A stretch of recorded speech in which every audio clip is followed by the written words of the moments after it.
Assalamualaikum warahmatullahi wabarakatuh. Perkenalkan, nama saya Tengku Nurul Amalia, mahasiswa Universitas Muhammadiyah Riau dengan NIM 230701094.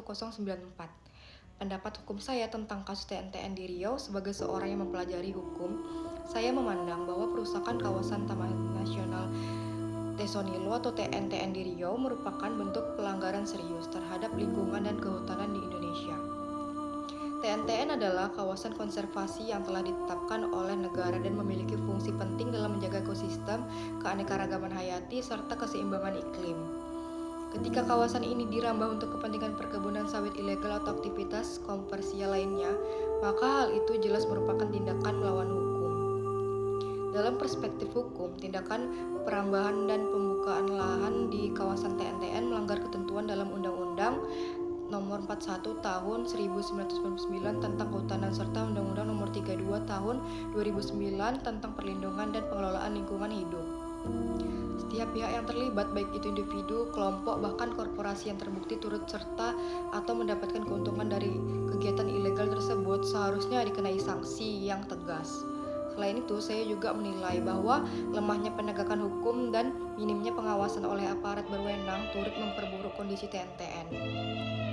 Tidak jarang pula, kasus ini melibatkan dugaan keterlibatan oknum pejabat atau korporasi besar yang membuat penyelesaiannya menjadi semakin kompleks. Oleh karena itu, saya berpendapat bahwa pendekatan hukum yang dilakukan harus tidak hanya represif, tapi juga preventif dan kolaboratif. Melibatkan masyarakat dalam pengelolaan hutan secara berkelanjutan dan transparan. Jika tidak segera diatasi secara serius, maka kerusakan TNTN akan mengancam keberadaan spesies langka seperti gajah Sumatera dan memperparah krisis lingkungan di wilayah Sumatera. Negara harus hadir melalui penegakan hukum yang konsisten, restorasi kawasan hutan, serta reformasi dalam tata kelola kehutanan yang agraria. Saya menyimpulkan bahwa yang pertama, perusakan TNTN merupakan pelanggaran hukum yang sistematis dan harus diproses secara hukum baik terhadap pelaku lapangan maupun aktor di balik layar. Terus yang kedua, negara telah lalai dalam pengawasan dan penegakan hukum sehingga diperlukan reformasi pengelolaan kawasan konservasi dan penindakan yang tegas terhadap pihak yang merusak lingkungan.